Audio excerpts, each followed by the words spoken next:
the change agent system, the client system, the target system, the action system, and the professional system, and the problem identification system. So please be familiar with the definitions and the examples of that.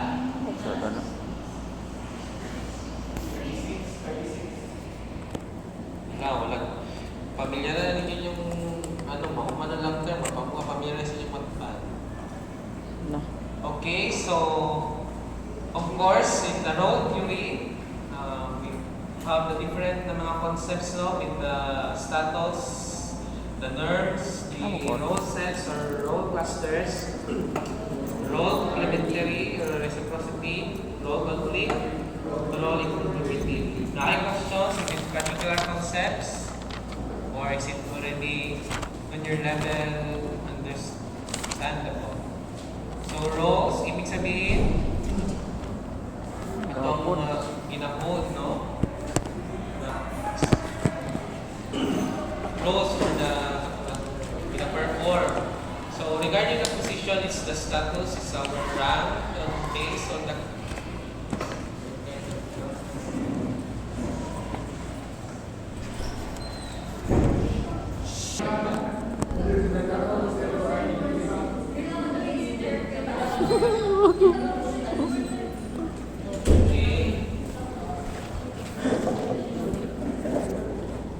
status, norms, role set, or clusters.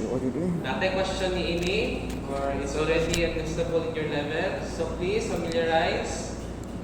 So role complementary or reciprocity. So ibig sabihin, it's a role positions pair. So vice versa.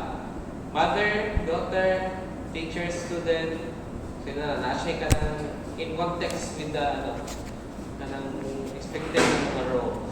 Role conflict, of course, happens when there is conflicting na expectations because of kung example na ito gapon when you're a student here but at the same time you're a mother, so dahil nagkasakit sa imong anak, so ibig sabihin nila your role as a student and your role being as a mother or as a parent. So at the same time, karon, so student, you are expected to be a student, but now the task you're being performing is of a mother. So you cannot focus on your academic endeavors. So kato siya na role ang so na kay role conflict. And as well, we have the role incongruity. A situation in one's perception, one's role is defined differently from the expectations of the significant others. So ibig sabihin, muna siyang imong role karon. However, on their kay dili pa siya dapat lahi na. May karon na student or student pa karon, but ang imong expected from them is magtrabaho na to provide money. So ina na, so na incongruity. Okay, any questions to the matter?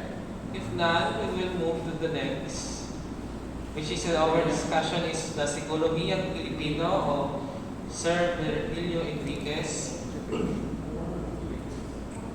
So technically, what is the aim of the Filipino psychology? Mr. Aniscal, what is the purpose or the nature of the Psikologiyang Filipino or the Filipino psychology? So based on my own reading, sir, it is sir. Its purpose is to know the study of the roots of ethnicity of Filipinos, sir, within the culture, the systems, and how the Filipino psychology works in Filipino context, sir. Okay. Another from that.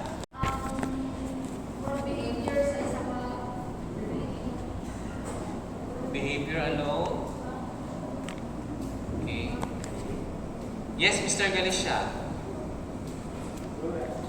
Para masabtan na more depth knowledge sa behavior sa Filipino ay sa ginagamit ng psychology sa mga kanina mawala sa Filipino ng behavior to uplift stop change. Okay. Furthermore, the history, yes sir. Follow this, sir. Filipino culture and its perception and its history and culture Yes, sir. Last.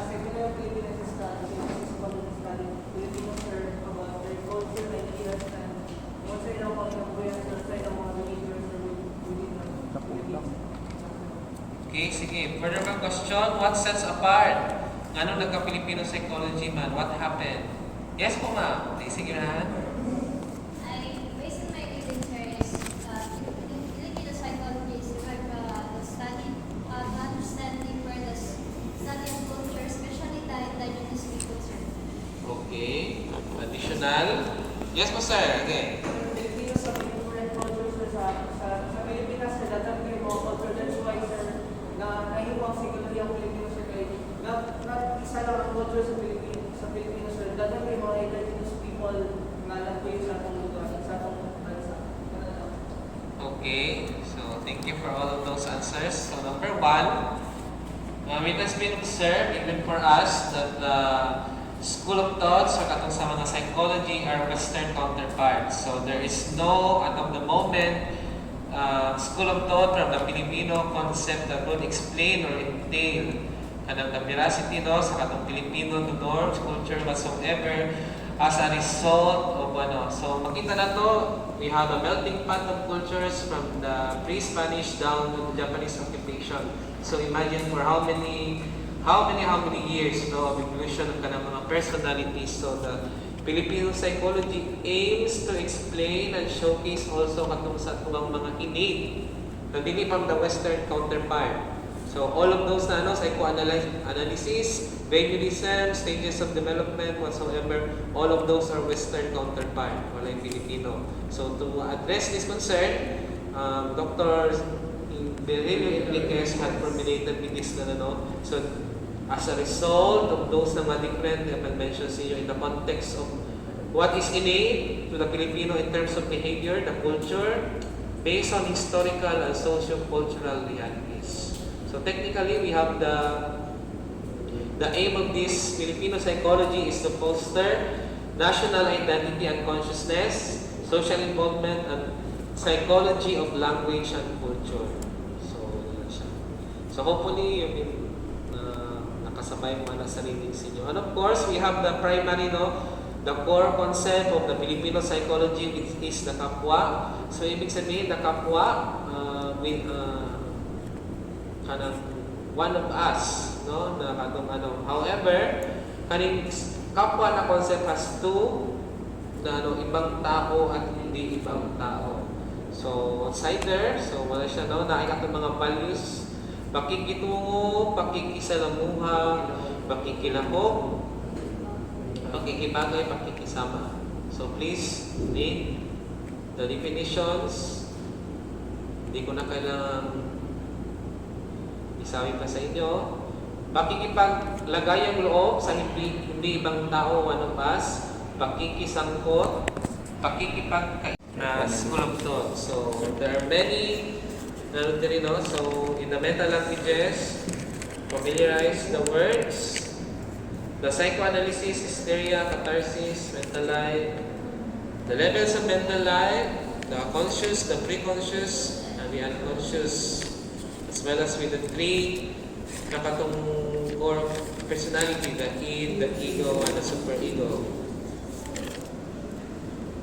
Libido, anxiety, fixation, defense mechanisms, as well as Freud to formulate a stage of development which is called the psychosexual stage of development with the oral, the anal, the phallic, the latency, genital.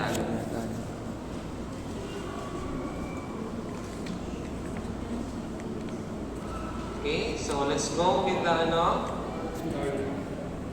questions with Freud before we go. Clarifications.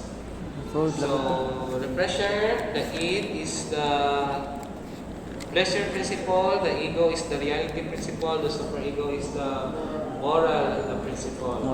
So ibig sabihin, it's the ego that deals with the id and the superego.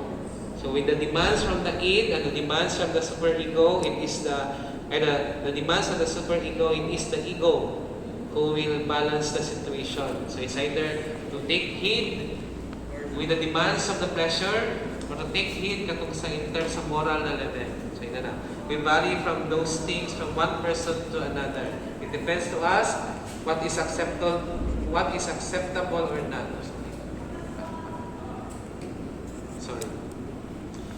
So so please, una mo sa hallway, do not in a way na mag-shout, okay, would implicate other sections. So kung lang ginagawa sa kuhan. So please. So of course, we have the conscious level, the pre-conscious. So what are those in the pre-conscious level? So the conscious level, we have our thoughts and perceptions. In the pre-conscious, the memories or the stored knowledge. So ibig sabihin, we could retrieve this na mga in the pre-conscious readily stored. But the question is the retrieving. So even katong mga situations we occur na katong mga tip of the tongue, we do remember but we cannot actually malito. So those are form part of the pre-conscious level. No? So or even when we take the exam, when we do the retrieving of those na mga answers and readings, so naa siya sa pre-conscious but would differ on the different na mga individuals. And as well as in the unconscious, so as you could see on that iceberg na diagram, the unconscious forms part of the bigger na because there is really vast na even to this point of time, daghang mga undiscovered mga na kaning sa ato ang unconscious. So dili siya na tap sa human person. So there are many na mga naa sa atong unconscious that are still unknown sa kaning atong mga scientific studies o sa atong kaning study sa atong mental processes. So even our brain, how our brain works is very sophisticated and unique, no? So muna siya human as we are. So unconscious also forms part of our fears, violent motives, mga urges, be it immoral or sexual or whatsoever in nature, shameful experiences, traumatic experiences that we have na diri sa atong unconscious level. And of course, we have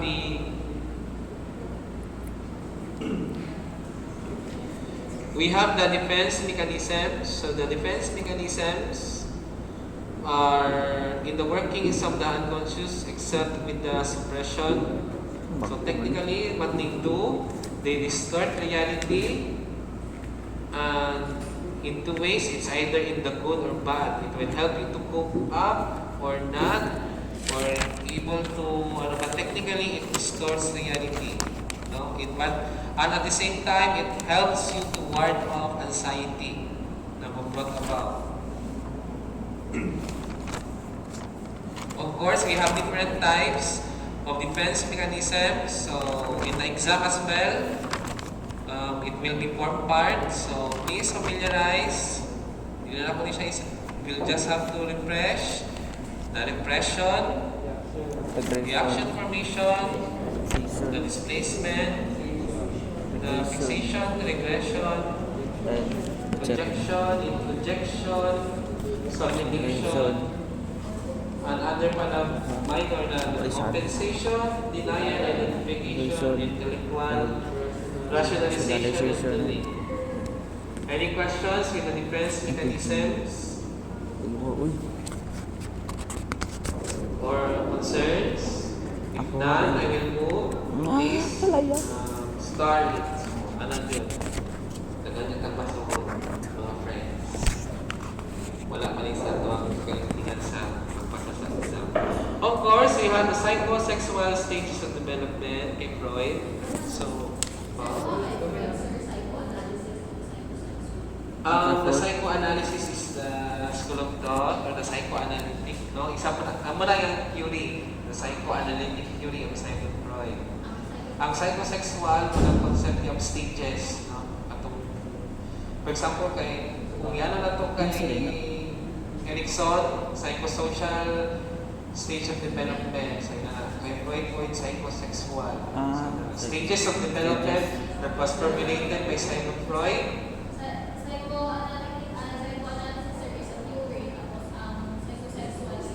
Stage of development of human beings. The the psychoanalysis is the school of thought or the So of course, the Freud has his psychosexual stages that involves first the oral stage, the 0 to 2. Then at the same time, familiarize na ito sa mga key important development at these stages. So 0 to 2, the source of interaction, the rooting and the sucking reflex.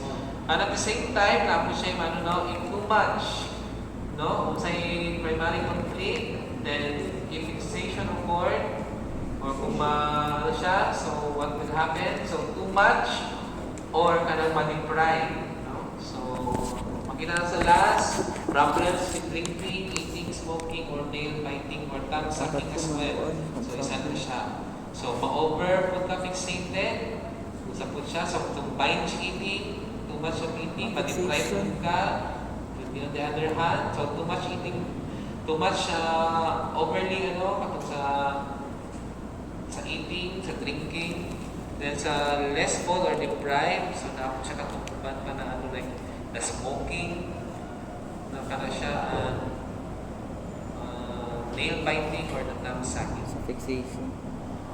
Okay, for the stage 2 or the anal stage, so technically kung ganina sa oral stage, the mouth is the pleasure.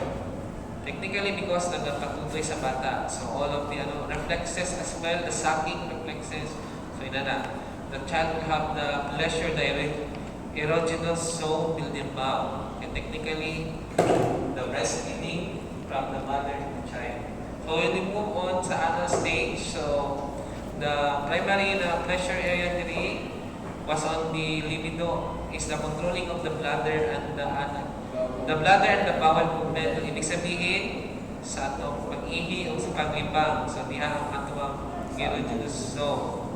So, the major na training here is the major conflict, is the toilet training.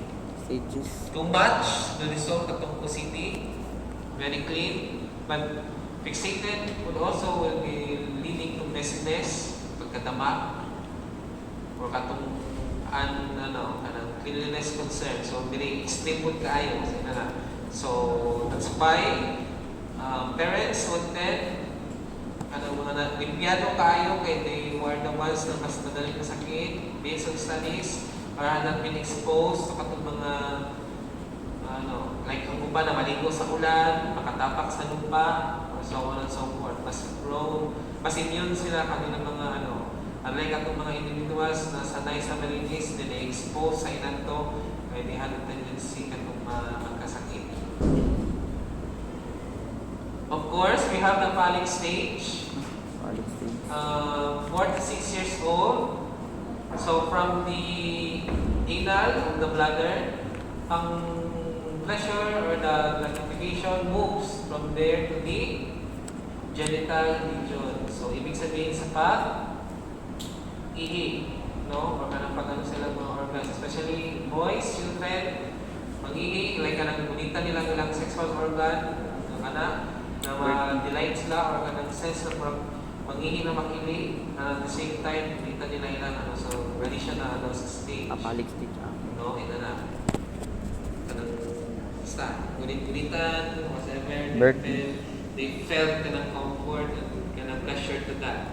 So, dili po na time, katong two na complexes between the males and the females, the Oedipus complex and the 46 years old. complex. So, the Oedipus complex, young boy towards the mother and the father as their rival. And with the Electra complex, so it's the girls, their father and their mother as their rivals. And of course, we have the latency stage, disturbing conflicts, disturbing and conflicting feelings of children are buried in the subconscious mind, and at the same time, sexual energy is present but very limited or minimal. Kaya din na portion, 6 to 12, mga ito is the social and communication skills, no, or other sports activity, endeavors, educational. The sexual drives are on the minimal. Nabaon siya diyan sa atong mind. But balik siya on the last part, the genital stage. 12 years old and above. And at the same time, if you would notice, the age for the genital, this is the advent of the physical changes both for men and women. So the Adam's apple for the men, the height, the growth spurt, the same with the enlargement of mga sexual organs, the same with the female, the enlargement of breasts, the bodies, and of course the menstruation. So sometimes, so that time also with the development and advent of the changes that brought about, mubalik ko lang ako ang sa sexual na mga urges and desires, as well as with the genital stage. So sexual interest in the opposite sex, magkaroon even with the same sex. Okay, at the same, if you remember, kaning theory ni Freud, this was on the early 19th century, so dinify na nakayo ang movements regarding the LGBTQ+. So technically, kato siyang ano niya, it's the interest with the other na kanang sex, male, female. Of course, sa mga okay, non-conscious, so pre-conscious, so nano na siya. Questions with the kay Simon Freud? Okay, so we move on kay Carl Jung. So do the readings of the history, refresher for you. Tingnan ko na siya So si Carl Jung, so ang psych as well kanang archetypes, kanang na siya kay Carl Jung.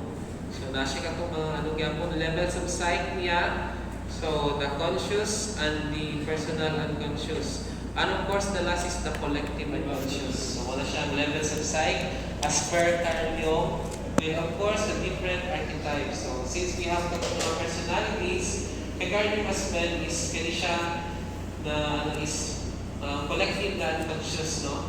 From sa una pang panahon. So dagdag ng mga types of archetypes, but the most notable, the persona, the shadow, the animus, great mother, the wise old man, the hero himself. So dito lang po dyan ang iyang mga definitions. Please stand at your level of meanings. Similar shadow. Persona.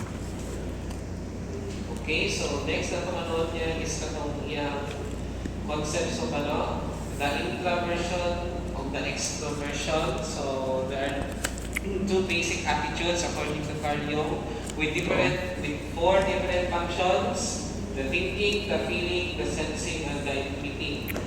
So the introversion is turning of inward or psychic energy toward as the subjective. So extraversion, turning outward. So dali lang inward. Ang extraversion, At outward of psychic energy. Toward the objective. So nasa yung functions, the thinking, feeling, the sensing, and the intuiting. So please do not on your level of feelings.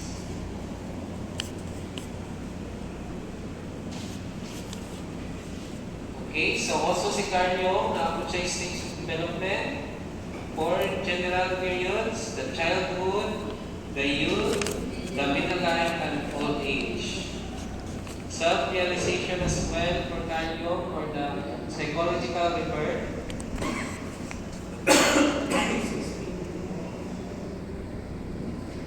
Okay, questions? None, we'll have through.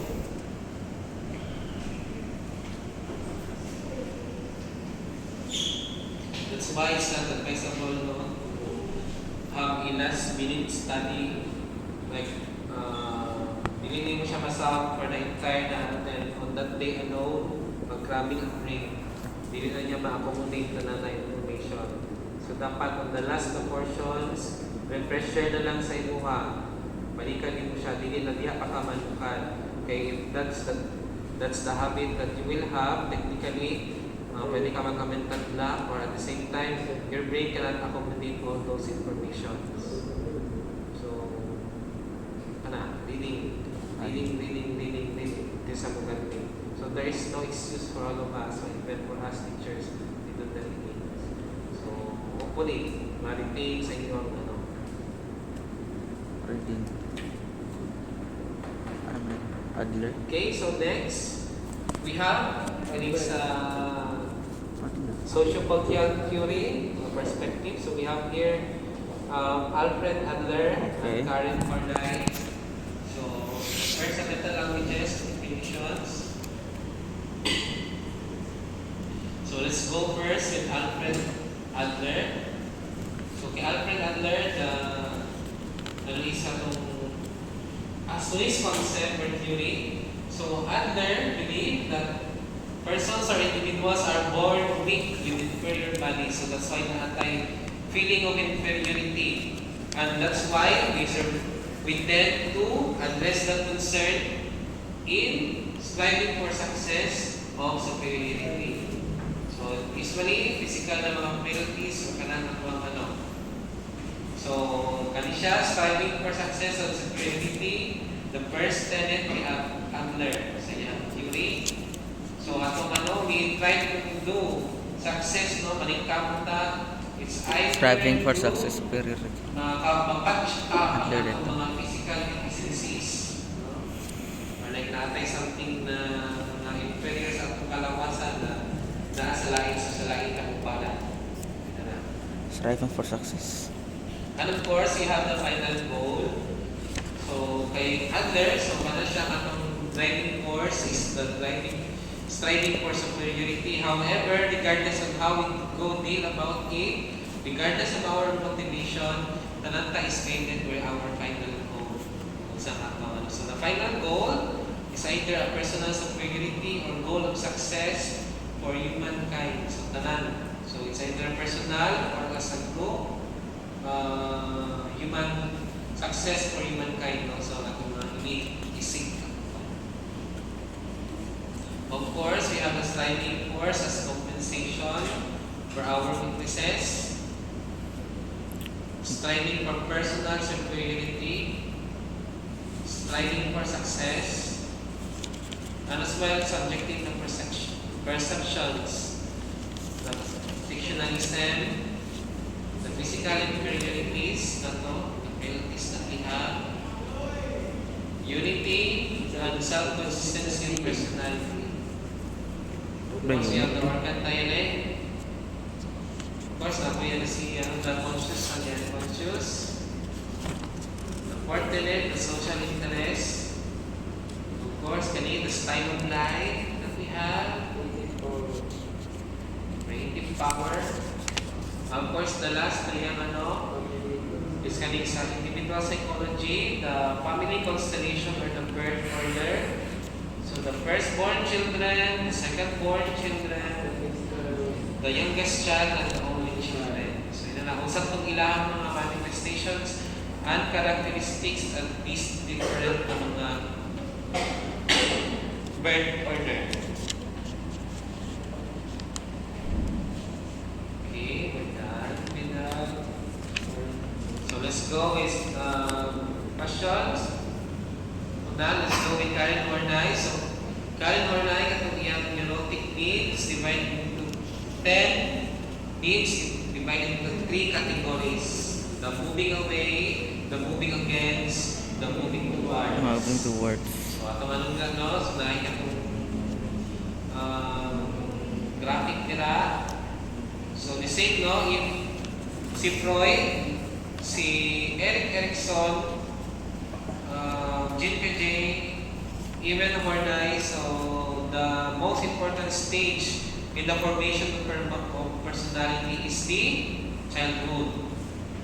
So it will have a impact on the rest of the life of the individual. So childhood ang pinaka-crucial in the formative years of the personality development of an individual.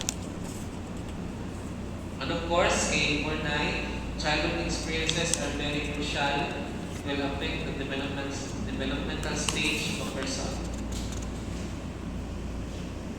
So we have the different, so 4 ways that people protect themselves. So the affection, the submissiveness, striving for power, prestige, and possession, and the last is the withdrawal. So we have the compulsive drives, the neurotic needs. So katong neurotic needs na ay diagram nila. Neurotic need for affection and power. Isang yung definition. Neurotic need for a powerful partner. Sa dila po nakita na to.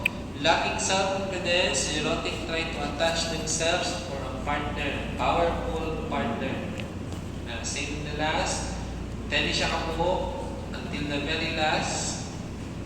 The neurotic need for perfection and unassailability. And at the same time, katong 10, na-divide siya into 3. No? Moving towards people, moving so, against muna siya people. both first two of the neurotic needs. Itong sa pinakataas. So it's moving toward, does not mean moving toward in genuine love. So na ay mga drives for this. Neurotic need to protect the person against feelings of helplessness. So ibig sabihin, I have to attach myself to someone na maka-fill in aning akong sense of helplessness. So sometimes, according kay Hornay, it's not genuine love, it's for that purpose.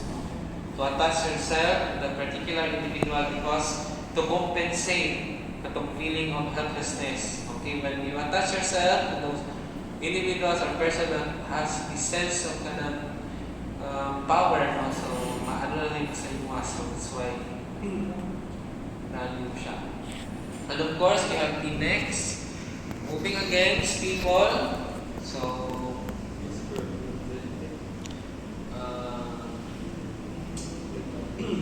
fine. So the kanina, first two, the 1 and 2, karon is 5 of the neurotic needs, then 3, 4, 5, 6, and 7. Katong sa below sa 3 to 7 na needs, so those belongs kani siya sa moving against people. And the remaining, the 8, 9, 10, will also be the last, the moving away from people.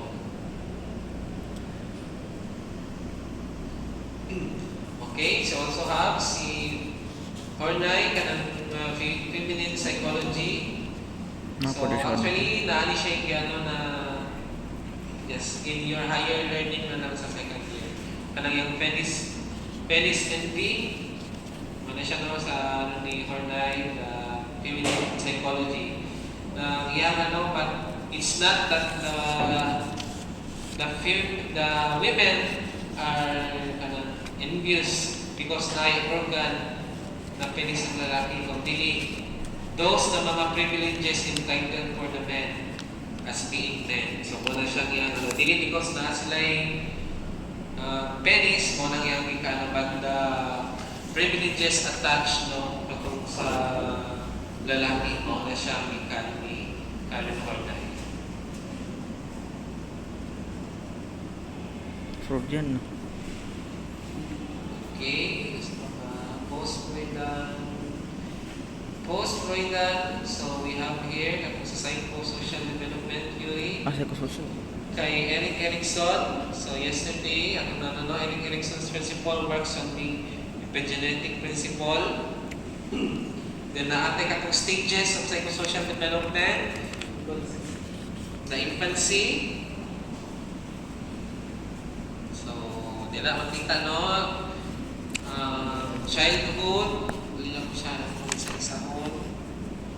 And as well, atong mga different in the infancy, the trust versus mistrust, then sa ego quality on that stage, then sa who are the significant individuals for this lifetime of the person. Sir, pawalas na yan sa sir dun sa Eric. discuss na na about kay Erickson. sir. Psychosocial development. So it's the same. Kung makita ninyo si infancy, asa siya mabilong na stage. Technically, nasa sa atong basic trust or the trust versus mistrust. So, yan na siya, even the adolescent, the young adulthood, na po siya, So, please, read that. Kung sa mga ego quality, kung sa siya na stages. Ato rin. Erickson daw.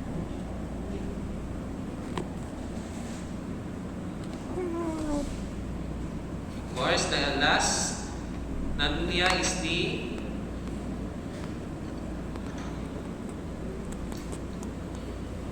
adulthood and going to the adulthood na sa old age. So, old age, isang iyang ego quality on this time is the isang natuwangan on this stage sa integrity versus despair.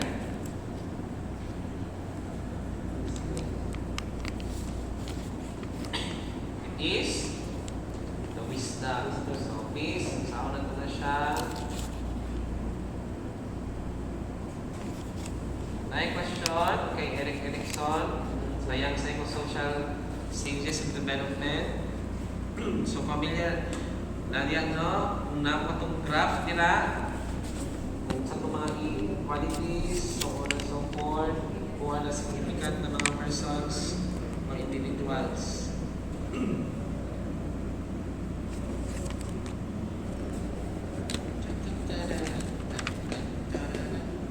Of course, we have the behaviorism. So the classical and the operant conditioning. So for the classical conditioning, we have Ivan Pavlov with those four concepts. The unconditioned stimulus, unconditioned response, conditioned stimulus, conditioned response. And as well as with the introduction of the katong neutral stimulus in the process of the acquisition.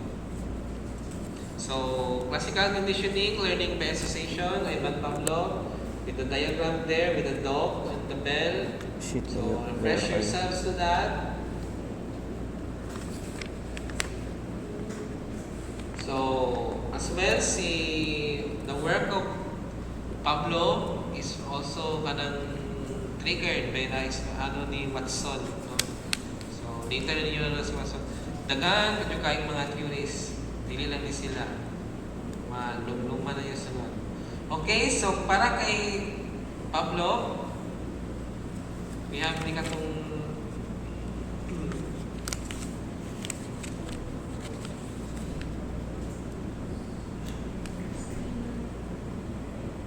okay, so tanan ni siya.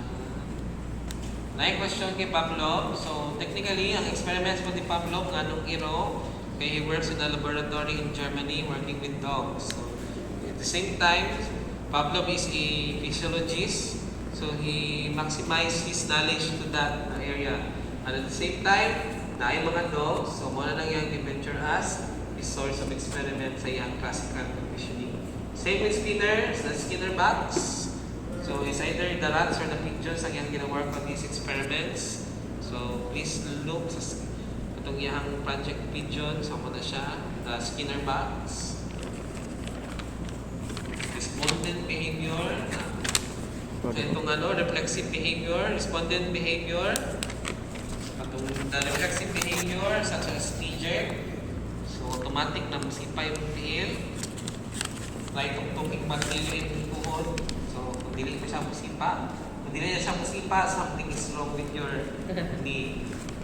Technically, dapat respond na siya. As well, the conditioning.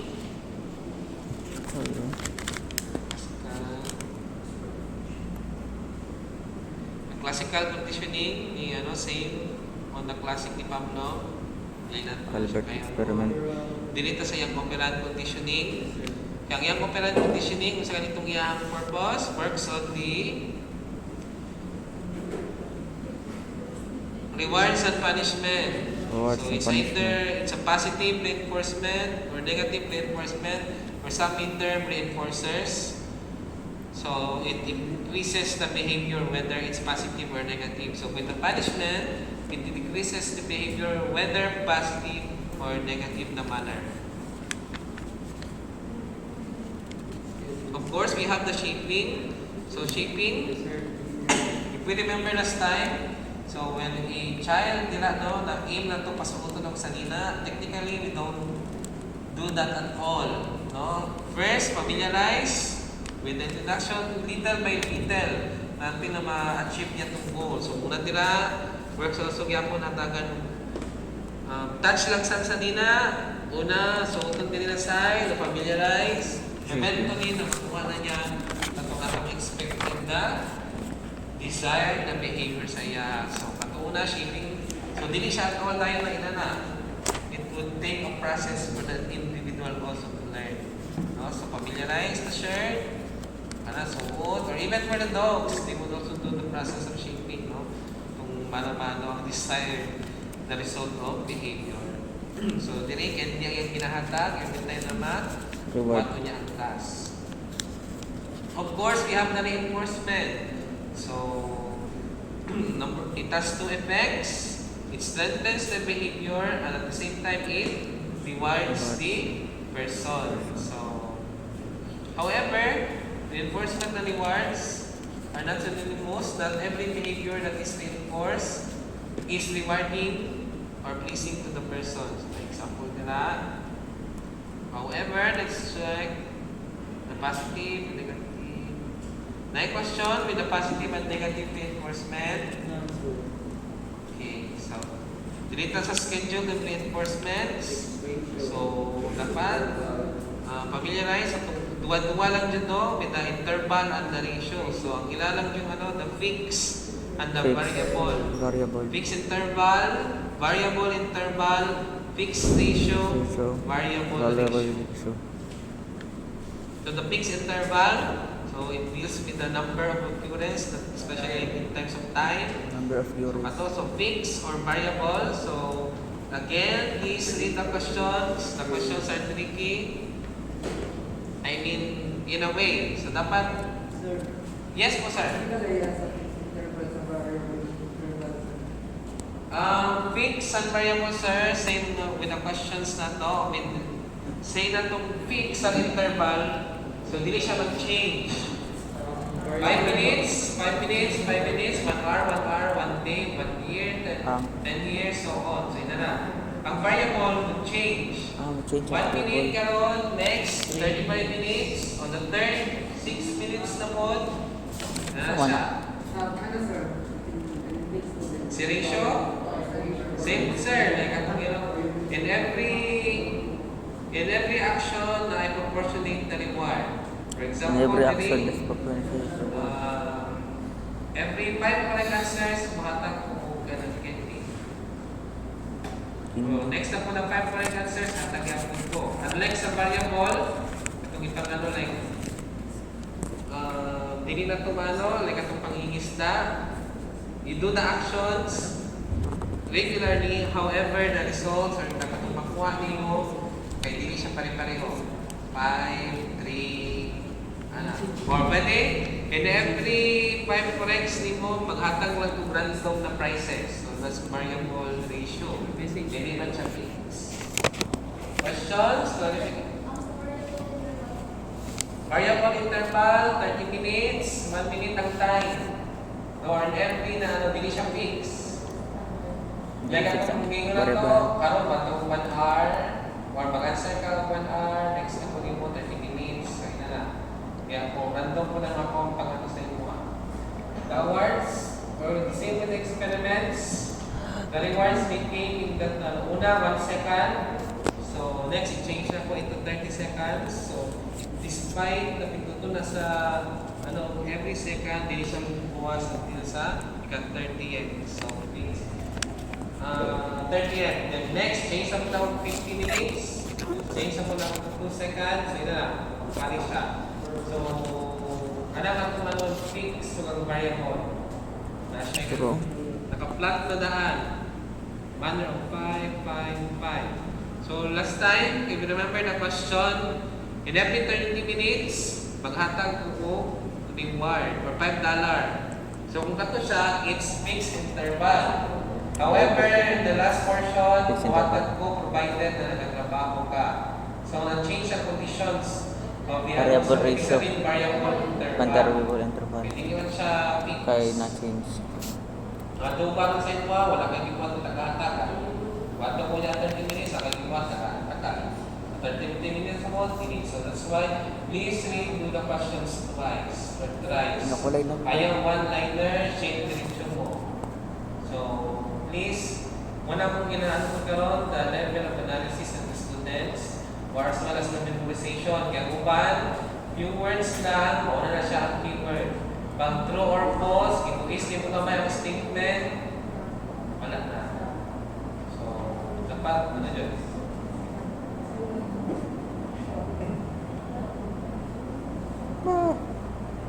Okay, questions with the schedule of reinforcement? Extinction.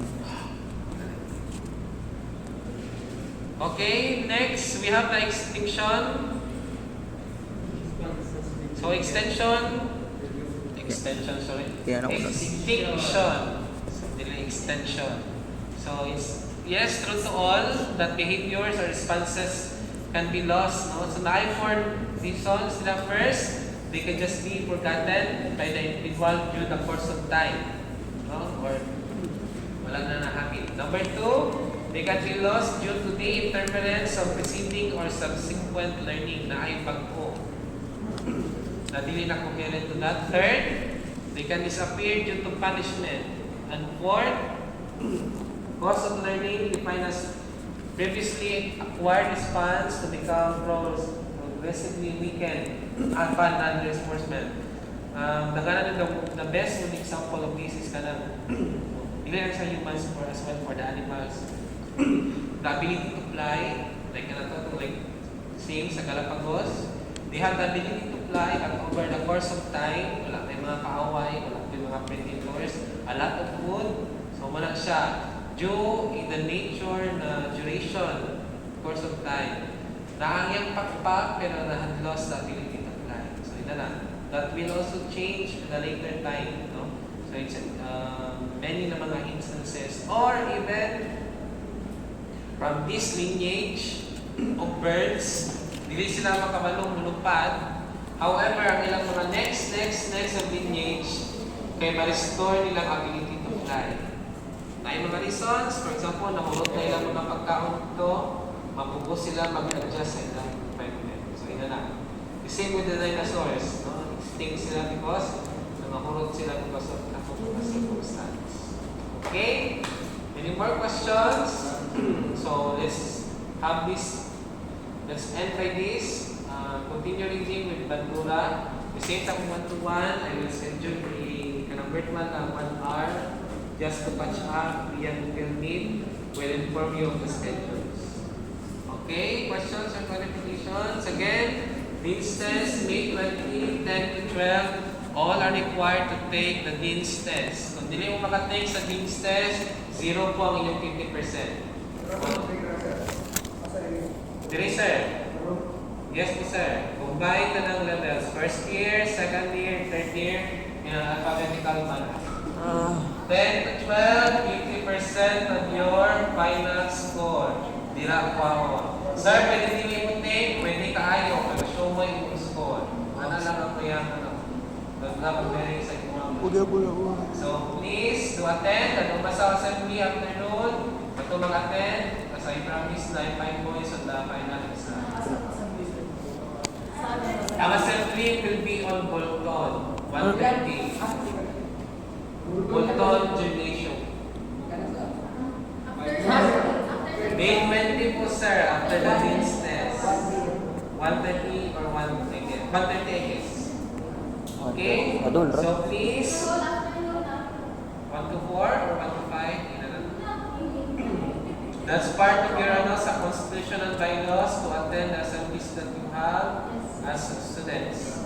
Kami nag-attend po ni Ana. Okay? Pwede mag-class na, sir. Pwede ma?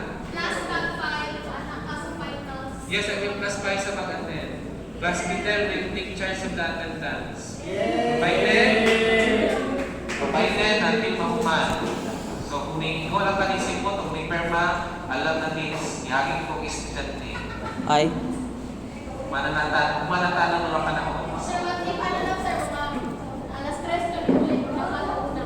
Sige, atong i-arrange na. 3 the books. I will give an instruction to that. Sige, hindi ko na ito i-pay for less sa inyong effort na nag-attend.